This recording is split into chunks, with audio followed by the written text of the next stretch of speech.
Hello everyone, a very good evening to all my viewers and to all my wonderful students.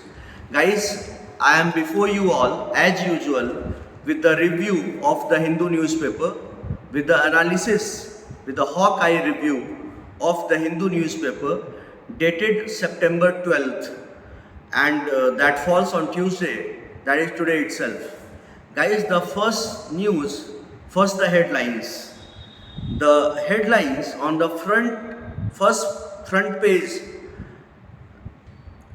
are the first news is that CBI does not require permission to probe pre-2014 cases to Supreme Court, meaning thereby बाई कि CBI को अलग से कोई permission की ज़रूरत नहीं है 2014 के पहले के केसेस को इन्वेस्टिगेट करने के लिए। ये सुप्रीम कोर्ट का कहना है। मीनिंग देयर बाई कि court says it's 2014 verdict invalidating the provision which mandated prior permission to probe corruption cases has retrospective effect. Right, एक बार मैं आपको पढ़ करके सुनाता हूँ और उसके बाद वर्बेटिम में क्या लिखा है द हिंदू वालों ने, और उसके बाद मैं एक्सप्लेन करूँगा। That a constitution bench on Monday held that a Supreme Court judgment of 2014 which declared invalid a legal provision mandating the CBI to take prior permission before investigating corruption cases against senior government officials has a retrospective effect. Supreme court में constitution bench मतलब कि 5 जजेस की bench Monday को ये held किया कि supreme court का जो 2015 का जजमेंट था which declared a legal provision invalid, और लीगल प्रोविजन में क्या था, दैट सीबीआई को मैंडेट किया था कि आप प्रायर परमिशन लीजिए before investigating corruption cases against senior government officials has a retrospective effect. Meaning thereby बाई रेट्रोस्पेक्टिव का मतलब आप जानते हैं कि effective from the back date, that will be implemented from the back date with effect from the back date. ये supreme court ने कहा मंडे को। अ 5 जज bench headed by justice Sanjay Kishan Kaul, मैंने आपको पहले ही बताया कि कॉन्स्टिट्यूशन बेंच और 5 जजेस की बेंच है। Sanjay Kishan Kaul said the provision in question, Section 6A of Delhi Special Police Establishment Act, the statute that governs the CBI, was void from the very day of its insertion on September 11, 2003. मतलब कि वो शुरू से जब से वो आया था वही समय से जब वो इंसर्ट किया गया था 11 सितंबर 2003 को, तभी से वो वॉइड था, तभी से वो वॉइड था। The 106 page judgement held that section 6A violated fundamental rights. 106 page का जजमेंट सुप्रीम कोर्ट ने दिया। कॉन्स्टिट्यूशन बेंच जिसको कि हेड कर रहे थे संजय किशन कौल, और इन्होंने बताया कि held that section 6A violated fundamental rights, and once a law is declared to be unconstitutional, being violative of part 3rd, that is they talk about fundamental rights, you all know that, of the constitution, that would be held to be void ab initio, stillborn, unenforceable and non-est. Of course this is very right.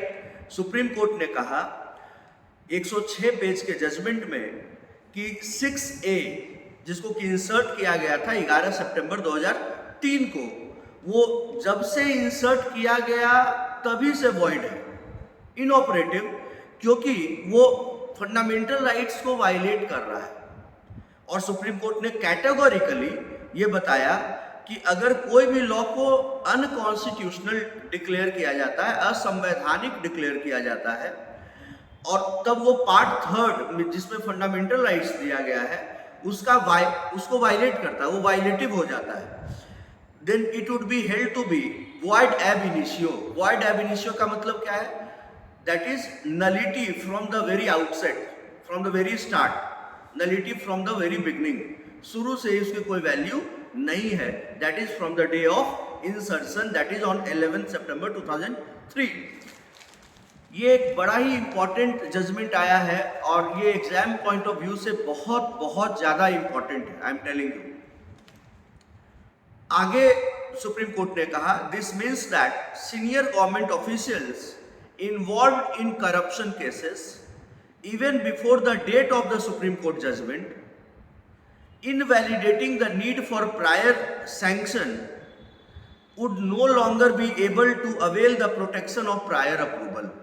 मतलब कि चाहे senior government officials हो या कोई हो, senior government officials भी अगर corruption cases में इन्वॉल्व हैं तो उनके ऊपर इन्वेस्टिगेशन होगा. उनके ऊपर जो भी चार्जेस है उसको इन्वेस्टिगेट किए जाएंगे. अगर वो सुप्रीम कोर्ट के जजमेंट के पहले से भी अगर है, even before the date of supreme court judgement, invalidating the need for prior sanction, would no longer be able to avail the protection of prior approval. Declaration made by the Constitution Bench judgment in Dr. Subramaniam Swamy case. आप सब लोग सुब्रमण्यम स्वामी को जानते हैं, a man of great intellect. Declaration made by the Constitution Bench judgment in Dr. Subramaniam Swamy case of 2014 will have retrospective operation. इसका retrospective operation होगा, जो कि डिक्लेरेशन किया गया था सुप्रीम कोर्ट के कॉन्स्टिट्यूशन बेंच के द्वारा 2014 में. will have retrospective operation, मतलब effective from the back date. Section 6A of the DSP, that is Delhi Special Police Establishment Act, is not in force from the day of its insertion. तभी से वो enforce नहीं माना जाएगा, वो void ab initio माना जाएगा.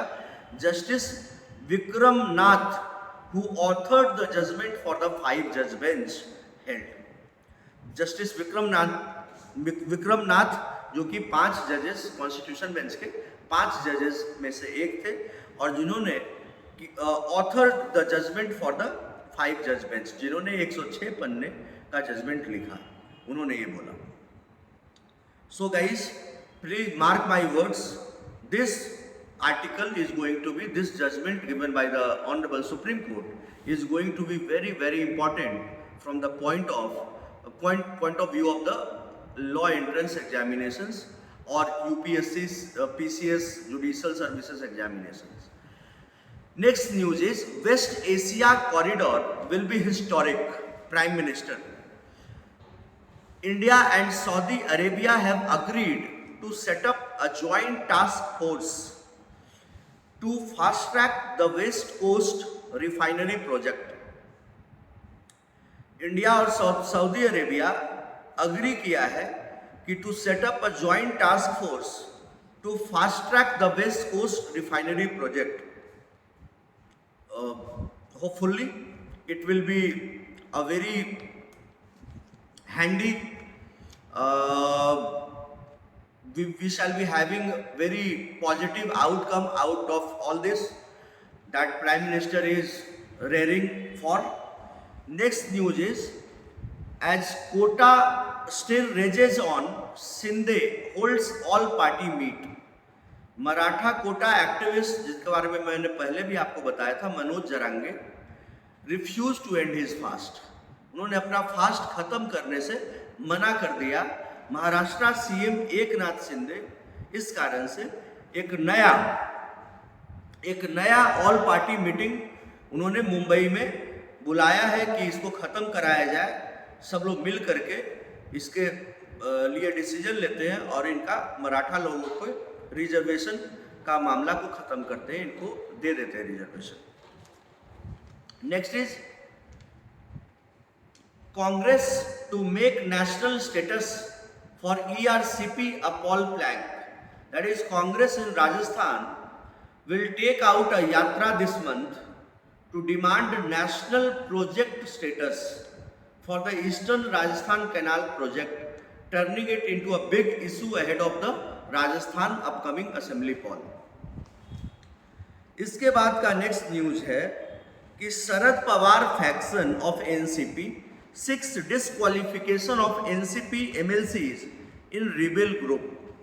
आप सब लोग जान रहे हो कि शरद पवार एनसीपी के एक धड़े को लेकर के अलग है और इनका भतीजा एक धड़े को एनसीपी के एक धड़े को लेकर के अलग है।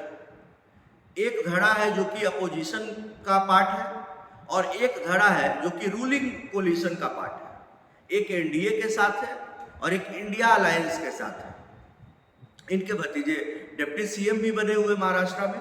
तो Sharad Pawar led NCP has petitioned the deputy chairperson of the Maharashtra legislative council to disqualify the legislators of the rebel faction led by Deputy CM Ajit Pawar from the House. This is again a constitutional crisis going to take place in the Maharashtra political scenario.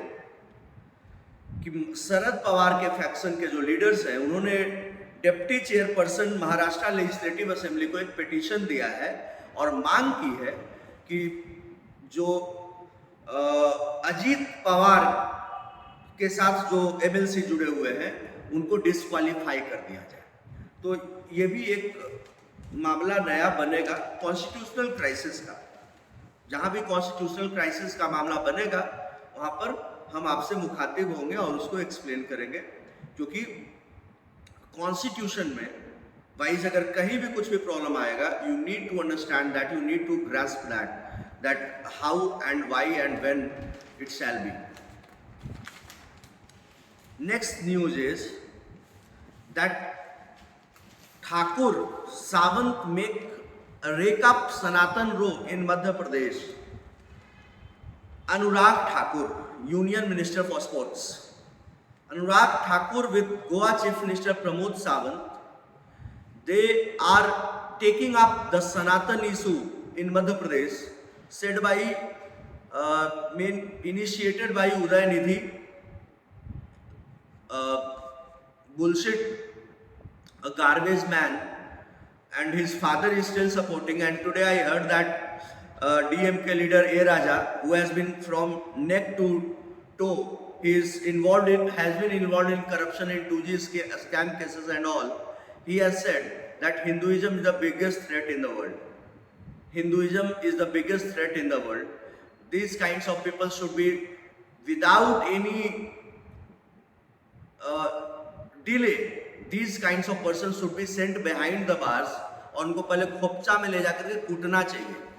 सारा जो मतलब गर्मी है वो उतार देना चाहिए, क्योंकि ऐसे ऐसे लोग हमारे हिंदू धर्म को गाली दे रहे हैं और जिसको कि कभी भी किसी भी कीमत पर बर्दाश्त नहीं किया जा सकता। और मैं तो आश्चर्यचकित हूँ कि हमारे प्राइम मिनिस्टर बीजेपी पार्टी जिनकी गवर्नमेंट है सेंट्रल में, वो अभी तक हाथ पे हाथ धरे क्या कर रहे हैं। आप कह रहे हो कि मतलब कि देश में किसी के साथ भी गलत नहीं होगा, तो हिंदुओं के साथ गलत हो रहा है, मेजॉरिटी के साथ गलत हो रहा है। माइनॉरिटी का आप क्या साथ दोगे जब मेजॉरिटी का ही साथ नहीं दे पा रहे। Next news is Rajasthan Congress to make demand for national status to canal project Paul Plank, ये मैंने पहले ही बता दिया। Next news is teachers of West Bengal welcome West Bengal's new education policy. The good news, if they are happy, then everyone should be happy there, over there. Next is Chhattisgarh speaker to head campaign committee. Chhattisgarh के जो AICC all India Congress committee AICC ने announce किया है कि जो अब छत्तीसगढ़ के speaker है वो कैंपेन कमेटी के हेड होंगे छत्तीसगढ़ के अपकमिंग चुनाव में। Next news is overcrowding at Rahman's concert, police begin inquiry. AR Rahman का कंसर्ट था चेन्नई में और जो कि ओवर क्राउडेड हो गया, क्योंकि AR Rahman is such a good person at his work, at his craft. He is so good that these kinds of news are very, say, every time you find that these kinds of overcrowding takes place at A.R. Rahman's concert. But the organizers, the event planners, they should have taken everything into consideration so that कि किसी भी तरह का कोई problem किसी को भी ना हो. Even my dead body will not join BJP, Siddharth मैया ने कहा. सिद्धार्थ मैया कर्नाटका के चीफ मिनिस्टर हैं और इन्होंने बोला कि मेरे डेड बॉडी, मेरी मृत्यु शैया से अगर हमारी बॉडी को भी उठा करके लेकर के जाइएगा, वो भी बीजेपी को ज्वाइन नहीं करेंगे. Next news is UP to link tourism around Bhagwan Ram with social legends. Construction work underway on the first floor of the Ram Janmabhoomi temple in Ayodhya. Amid the construction of the Ram Janmabhoomi temple in Ayodhya, likely to be completed by Jan 2024, the Bharatiya Janata Party led Uttar Pradesh government is taking several initiatives to establish the identity of Ram in different parts of the state. Steps are being taken to generate a religious tourism circuit and also link parts of the Hindu gods live from the Ramayana to social legends. ये तो खैर बहुत अच्छी बात है कि भगवान राम, क्योंकि मर्यादा पुरुषोत्तम भगवान राम हमारे रहे हैं, जिन्होंने मर्यादा के नए नए आदर्श स्थापित किए हमारे समाज में, वो उनको हर जगह पर स्थापित किया जाएगा और टूरिज्म को भी प्रमोट किया जाएगा भगवान राम के नाम पे. ये बहुत अच्छी बात है. It's a welcome step. Next one is government ready to probe political conspiracy against Chandy. Pinarayi Vijayan ने कहा है, केरला के chief minister Pinarayi Vijayan has placed the onus on opposition, मतलब रेस्पॉन्सिबिलिटी को शिफ्ट कर दिया है अपोजिशन के ऊपर, to furnish the purported CBI report that pointed to a political conspiracy to defame the late Kerala chief minister. Kerala chief minister Pinarayi Vijayan ने Monday को कहा कि अपोजिशन के पास जिम्मेवारी है कि वो government was willing to prove the accusation that the top ruling alliance leaders conspired on the eve of the assembly elections in 2021 to stigmatise the late chief minister Oommen Chandy by ensnaring him in a sexual misconduct case to wring some political advantage vindictively. Left party के हैं सारे ये चट्टे बट्टे. अब इनका अलग चल रहा है कि सेक्सुअल मिसकंडक्ट का जो वीडियो वायरल हुआ बदनाम करने के लिए चुनाव के पहले, वो एक पॉलिटिकल कॉन्स्पिरेसी था. तो ये पिनरई विजयन कह रहे हैं कि government is ready to prove political conspiracy against Chandy. Next is TDP leaders meet governor over Naidu's illegal arbitrary arrest. आपको मैंने बताया था परसों कि तेलुगु देशम पार्टी के राष्ट्रीय अध्यक्ष और आंध्र प्रदेश के पहले के मुख्यमंत्री चंद्रबाबू नायडू को अरेस्ट कर लिया गया था करप्शन चार्जेस पे, मल्टी करोड़ स्कैम में. तो उसको लेकर के टीडीपी के लीडर्स बड़े नाराज हैं, धरना प्रदर्शन कर रहे हैं और गवर्नर से मिले हैं और उन्होंने बताया है कि चंद्रबाबू नायडू जो कि इतने पॉपुलर लीडर है आंध्र प्रदेश हैदराबाद में, उनका जो अरेस्ट है वो इलीगल है, आर्बिट्रेरी है और अनकॉन्स्टिट्यूशनल है. नेक्स्ट इज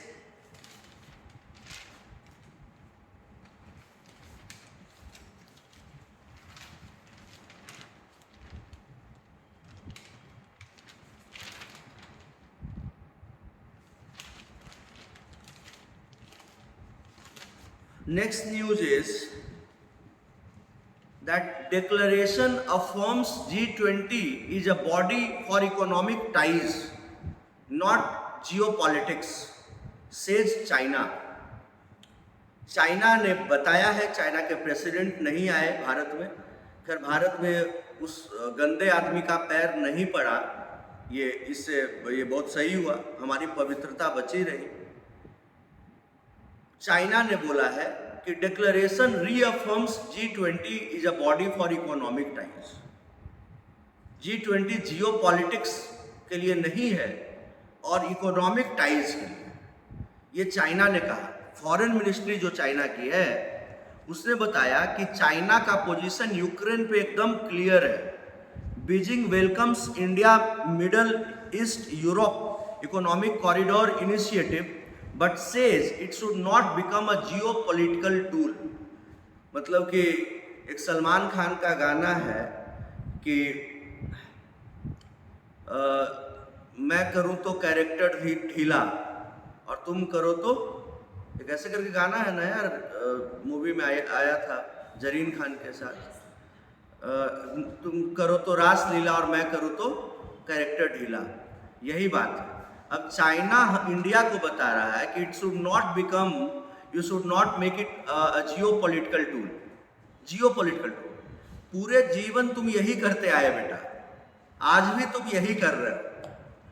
अपने अगल बगल सारे लोगों के साथ तुम जियोपॉलिटिक्स ही कर रहे हो। और तुम इंडिया को, मतलब कि ये वही बात हो गई कि एक आदमी है जो कि 100 बार रेप किया है अलग अलग लड़कियों का, और वो बोल रहा है कि देखो मतलब कैरेक्टर सुधार करके तुम रहो, ये कैरेक्टर गलत मत रखना। ये एडवाइस कर रहा है एक रेपिस्ट जो 100 लड़कियों का रेप किया है। ये आदमी, ये कंट्री जो कि ऊपर से नीचे तक गलत ही काम में इन्वॉल्व है, इलीगल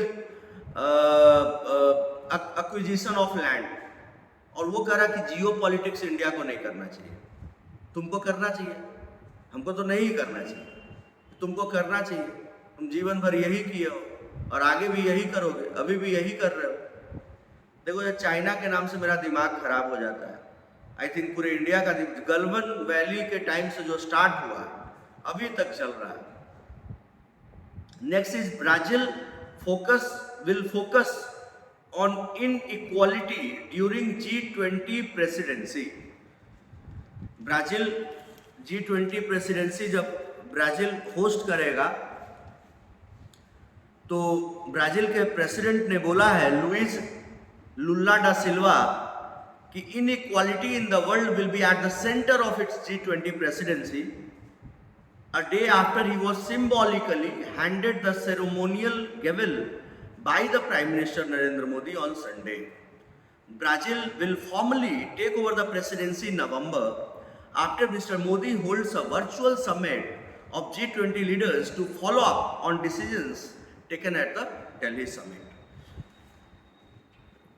जब ब्राजील को हैंड ओवर कर दिया जाएगा, नवंबर में ब्राजील करेगा, तो होपफुली वो इनइक्वालिटी पे जो बात कर रहे हैं ये और अच्छे तरीके से हो और इस पे अच्छे अच्छे डिक्लेरेशंस आए। Congress slams centre for exceeding G20 budget. Congress ने कहा कि अलोकेटेड बजट G20 समिट के लिए 990 करोड़ था, जो कि बढ़ करके 4100 करोड़ हो गया। 4100 करोड़ खर्च हुआ। For context, Indonesia spend less than 10% of India's expenditure. मतलब कि अब मीजली 364 crore for the Bali summit. Congress का लीडर केसी वेणुगोपाल ने बोला। हम कांग्रेस के बारे में क्या ही बोले, जो सत्ता से बाहर इसलिए गए कि 2G घोटाला किया, कोल घोटाला किया, कॉमनवेल्थ घोटाला किया, घोटाले से ऊपर से नीचे तक भरे हुए थे। ये कह रहे हैं कि 4100 करोड़ क्यों खर्च कर दिया। यार अलोकेटेड बजट 990 करोड़ था। बहुत बार चीज़ें बेहतर करने में और ज़्यादा खर्च होता है। यार हमारे देश में तो हम लोग सबको फ्री बिजली, फ्री पानी दे ही रहे हैं। कम से कम इतना बड़ा इवेंट कर रहे हैं तो बड़े लेवल पे तो होना ही चाहिए, ताकि देश का नाम और ऊंचा रहे। लोग अगर हमारे देश में दूसरे देशों के लोग आए हैं, दूसरे देशों के प्राइम मिनिस्टर, प्रेसिडेंट आए हैं, तो अगर वो देखें कि भारत में कुछ है ही नहीं, भारत एक देश, भूखा देश दिखाई तो नहीं देना चाहिए। Next is Kota police coaching centres join hands to help students address mental health issues. हम लोगों ने पहले भी बात किया था कि कोटा में सुसाइड्स थमने का नाम नहीं ले रही, और इस बार अगस्त के महीने तक ही सारे रिकॉर्ड को तोड़ दिया था। तो कोटा के डिस्ट्रिक्ट एडमिनिस्ट्रेशन डीएम ने भी बोला था, उसमें मैंने आपको न्यूज़ में बताया भी था कि सीलिंग फैंस इस तरह के होने चाहिए कि कोई उस पर लटक ना जाए। तो अभी कोटा पुलिस और कोचिंग सेंटर के ओनर्स जो है, they have joined the hands to help students address the mental health issues. Next news is after a year's delay, CSIR, Council of Scientific and Industrial Research, has published the list of winners of the Shanti Swarup Bhatnagar Award for 2022, and Aswani Kumar has won this. Okay, prizes were not announced last year without any official reason being ascribed. कोई कारण बताया नहीं गया था, और पिछले साल award हुआ नहीं। इस बार के अवार्डी जो है वो 12 साइंटिस्ट हैं below the age of 45। They are Ashwani Kumar. बहुत सारे लोग हैं, अश्वनी कुमार का फोटो है, इसलिए मैंने आपको इसके बारे में बताया।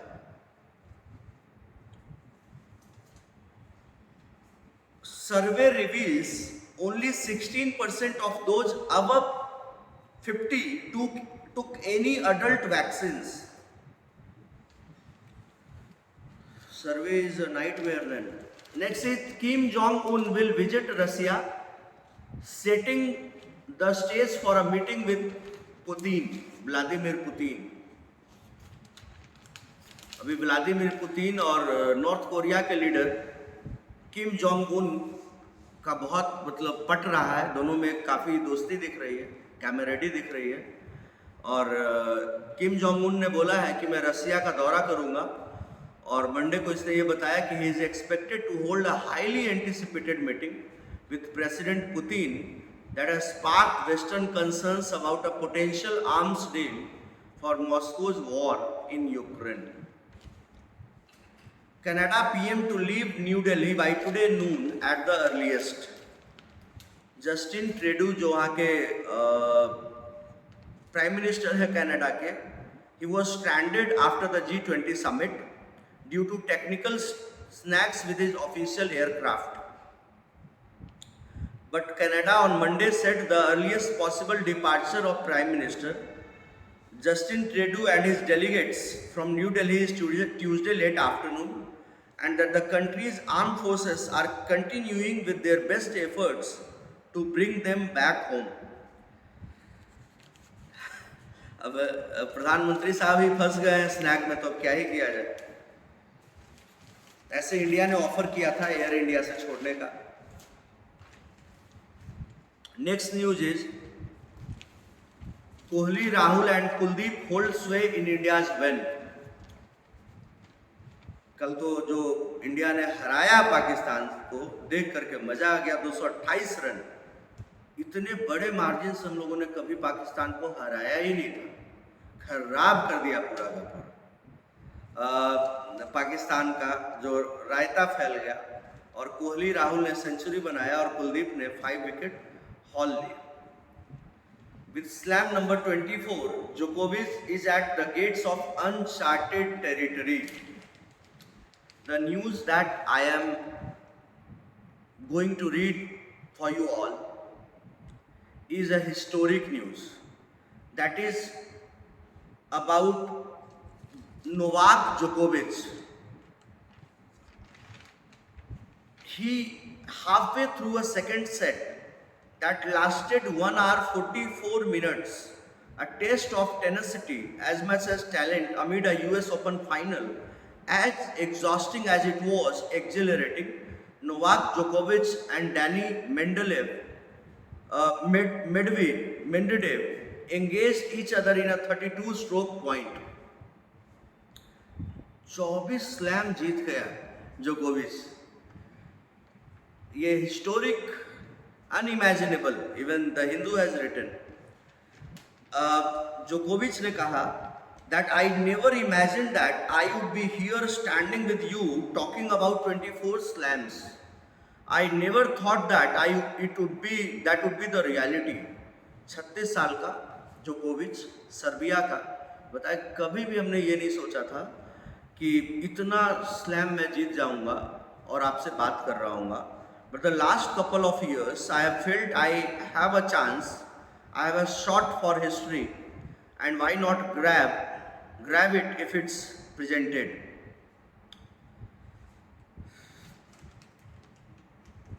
That's Medvedev जिसको हराया, that's Novak. He said that no matter what he can be there. बताइए, मतलब नडाल, फेडरर, सबसे आगे जोकोविच निकल गया. I don't think I have ever played a longer set in my life.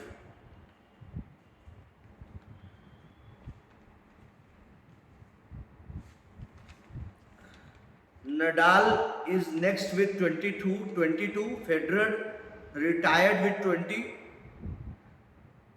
क्या ही कर सकते हैं. I still remember that when I was a young kid studying in Rashtriya Military School, Belgaum, then Roger Federer was at its peak, and we always used to wonder कि यार Federer से बड़ा sportsman क्या हो सकता है. जब जाता है जीत जाता है. नडाल उसमें नया खिलाड़ी उभर रहा था और नडाल फेडरर को हरा दिया फ्रेंच ओपन में. ये मैं आपको बात बता रहा हूँ लगभग 2004-5 वगैरह की, 5-6 की. और उसमें नडाल मतलब स्पेनियार्ड, मतलब बुरी तरीके से फेडरर को हरा दिया फ्रेंच ओपन में. लगा कि एक बंदा खड़ा हो रहा है जो फेडरर को भी चैलेंज कर सकता है. फिर नडाल ने चैलेंज किया भी और नडाल जीता भी. और देखिए फेडरर को, अब फेडरर से आगे चला गया. फिर रोजर फेडरर तो अब रिटायर हो गया. अभी कुछ दिनों पहले उन्होंने रिटायरमेंट अनाउंस किया था. One of the most humble sportsman ever that you will meet in the form of Roger Federer. और उनको ओवरटेक कर लिया नडाल ने 22. और लग रहा था कि नडाल और फेडरर के आगे कौन जाएगा. अब देखो जोकोविच आ गया. जोकोविच ने 24 कर लिए. फेडरर साहब तो रिटायर कर गए, बट नडाल, राफेल नडाल और जोकोविच, they are still in the game. Let's see, fingers crossed. तो आप कुछ कह नहीं सकते. देखो एक समय था जब गावस्कर खेल रहे थे क्रिकेट में, लोगों को लगता था गावस्कर का रिकॉर्ड कौन तोड़ेगा. 34 शतक बना दिया. सचिन आया, सचिन ने तोड़ दिया गावस्कर का रिकॉर्ड. फिर लगा सचिन का रिकॉर्ड कौन तोड़ेगा. अब कोहली आ गया. कोहली देखो, अब सचिन का 49 सेंचुरी है वनडे में, और इसका भी 47 हो गया कोहली का. बस 2 शतक की दूरी पर है. तीसरा में सचिन, जो इतिहास, भारत रत्न सचिन, उसको पीछे कोहली छोड़ देगा. कोहली को देख करके आपको लग रहा है कोहली को कौन, शुभमन गिल आ रहा है. तो आप कभी भी लाइफ में, इसे मोरल ऑफ द स्टोरी ये सीखना है कि कभी भी लाइफ में ये नहीं समझना है यार कि ये दिस इज द एंड.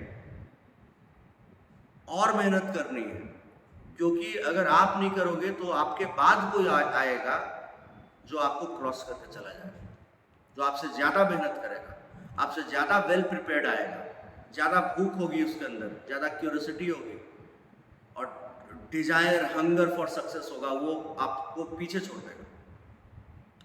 यही सब स्पोर्ट्स में था हमारा